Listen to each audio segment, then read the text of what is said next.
Donc, moi, je m'exprime au nom de Envita, qui est une association, l'association nationale Villes et Territoires Accueillants, qui est présidée par Damien Carême. Notre association regroupe des élus et des collectivités engagées pour l'accueil inconditionnel.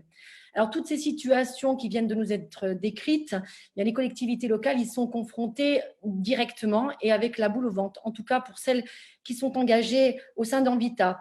Ces collectivités tentent, avec les moyens du bord, d'y faire face et d'accueillir de manière inconditionnelle les personnes en situation de vulnérabilité, qu'elles aient des papiers ou non d'ailleurs. Et souvent, elles le font bien, bien au-delà de leurs compétences, puisqu'on l'a vu, l'État est beaucoup dans cette remise en question là-dedans, puisque par exemple, la mise à l'abri incombe à l'État.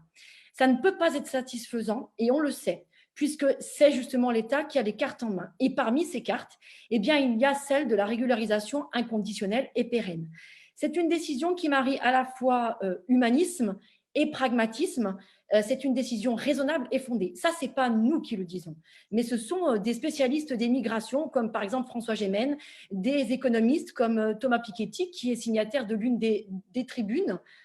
Et puis, je ne parle même pas de l'Institut Convergence Migration qui regorge de compétences et de données capables de prouver, de démontrer par A plus B que cette décision est bien fondée.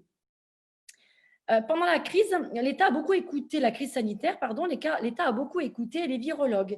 Et là, franchement, on se demande pourquoi il y a une espèce de surdité sélective vis-à-vis des voix compétentes sur cette question. Et en plus, cette question qui touche à l'ADN de notre République. Parce que c'est bien notre République qui est concernée. Parce que c'est bien la question de l'égalité des droits qui est posée. D'où d'ailleurs notre refus, comme l'ensemble des tribunes qui font partie de ce que nous avons fait, les tribunes, le refus qu'on a eu de conditionner la régularisation à un contrat de travail, parce que ça reviendrait d'une certaine manière à reconnaître une forme de marchandisation de l'être humain et même une forme de rentabilisation des sans-papiers. C'est un peu pas de bras, pas de chocolat, quoi. La régularisation, elle nous concerne tous. Et là, on vient bien de le dire à plusieurs reprises. Le nombre d'ailleurs et la grande diversité des acteurs qui sont mobilisés pour cette demande de régularisation pérenne et inconditionnelle en témoignent. Finalement, société civile dont font partie les sans-papiers, élus et collectivités, nous sommes tous coéquipiers d'un même navire qui doit avancer.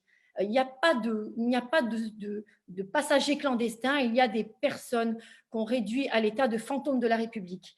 Et d'ailleurs, les 350 personnes, dont 110 enfants, que la préfète de Gironde s'apprête à mettre à la rue sans aucune solution de logement, et on y reviendra peut-être après, en font partie.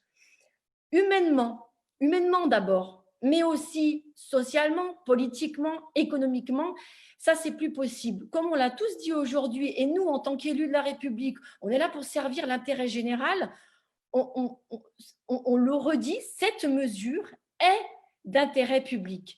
Donc, on va le redire encore, mis à part les passeurs, mis à part ceux qui profitent de la précarité administrative, comme ça a été démontré beaucoup par rapport à la question du travail, en fait, on a tous et toutes à y gagner. Donc, on espère que l'État va se rendre raisonnable et entendre ce qui est de l'ordre de l'intérêt général. Merci.